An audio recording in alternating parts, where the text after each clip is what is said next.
এ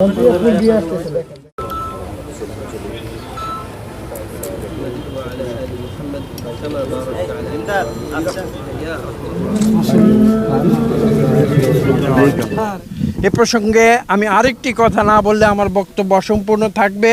আপনাদের মনে আছে ৮১-র দশকে 1981-র পরে শহীদ প্রেসিডেন্ট জিয়া রহমানের দুঃখজনক বিদায়ের পরে ৬২ সালে বিএনপির হাল ধরেছিলেন দেশনেত্রী বেগম খালেদা জিয়া, এবং 1982 সালে দেশনেত্রী বেগম খালেদা জিয়া নতুন করে দেশের হাল ধরেছিলেন এবং আপনাদের মনে আছে তিনি রাজপথে সংগ্রাম করে আপোষহীন নেত্রী হিসেবে নিজেকে প্রতিষ্ঠা করেছিলেন এবং 1991 সালে এসে নগদ নিয়ে এলো হার না মানা হার অফার। সর্বনিম্ন 10,000 টাকা রেমিটেন্স নগদে পাঠালে থাকছে স্বর্ণের হার জেতার সুযোগ। জনগণের ভোটে বাংলাদেশের প্রথম নারী প্রধানমন্ত্রী নির্বাচিত হয়েছিলেন এবং আমি যে কথা বলেছি সেই ধারাবাহিকতায় আজকে আমরা 2026 সালে আবার করে জনগণের ভোটে আমাদের প্রধানমন্ত্রী জনাব তারেক রহমানের নেতৃত্বে আমরা এই দেশকে নতুন করে ইনশাআল্লাহ গড়ে তুলব।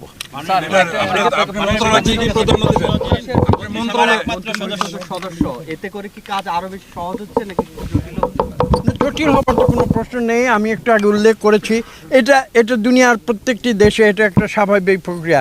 আমরা কাজ করব, আমরা কাজগুলো সঠিকভাবে এগিয়ে নিয়ে যাওয়ার জন্য অ্যাডজাস্টমেন্ট যেটা প্রয়োজন হয় সেটা করবে। এটা তো দুনিয়ার সব ক্ষেত্রেই হয়ে থাকে।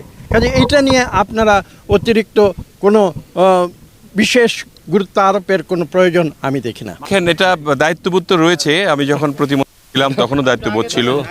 আমরা মাননীয় প্রধানমন্ত্রীর নেতৃত্বেই কাজ করছিলাম এবং মাননীয় প্রধানমন্ত্রী তারেক রহমান যেভাবে বাংলাদেশের ফেস মানে যে আমাদের বাংলাদেশ বিমান, আমাদের সিভিল এভিয়েশন পর্যটন কর্পোরেশনকে যেভাবে তিনি যেতে চান সেটার লক্ষ্যে তিনি হয়তো পরিবর্তন এনেছেন এবং আমাদের যে আমার সঙ্গে যিনি ছিলেন তিনিও একটি মন্ত্রণালয়ে পুনর্বহাল হয়েছেন এবং আমরা মনে করি যে এটা নিশ্চয়ই তিনি চান যে ডাইনামিক ওয়েতে এই বিষয়গুলি যাতে আমরা সম্পন্ন করতে পারি, আমরা যাতে পর্যটনের বিস্তার ঘটাতে পারি অনেক। এবং তিনি যেহেতু এনটিসির সভাপতি আমাদের মাননীয় প্রধানমন্ত্রী, তার নিশ্চয়ই কোনো প্ল্যান আছে। সমস্ত প্ল্যানই কিন্তু বাংলাদেশের উন্নতির জন্য এবং বাংলাদেশ জনসাধারণের আপনার উন্নতির জন্য। তিনি এই উন্নতি চিন্তা করেছেন যে কিভাবে কাকে দিয়ে কোথায় কাজ করালে ভালো হবে, সেইভাবে তিনি চিন্তা করেই কিন্তু আমাদেরকে পদায়ন করেছেন।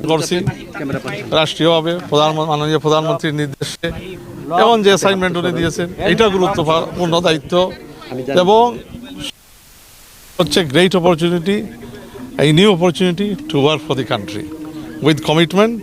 তো এখানে আপনার আমাদের ফরেন পলিসির একটা স্ট্র্যাটেজিক ফ্রেমওয়ার্ক আমরা দাঁড় করাইছি 6 মান্থে। বাংলাদেশের ভিজিবিলিটি মাননীয় প্রধানমন্ত্রীর নেতৃত্বে আজকে বিশ্বে ইজ ভেরি হাই এবং একটা ব্যালেন্স রিলেশনসের দিকে আমরা বেজিং বলেন, ওয়াশিংটন বলেন, মিডল ইস্ট বলেন, we have a very balanced foreign policy and we are maintaining that balance very well in line with our national interest.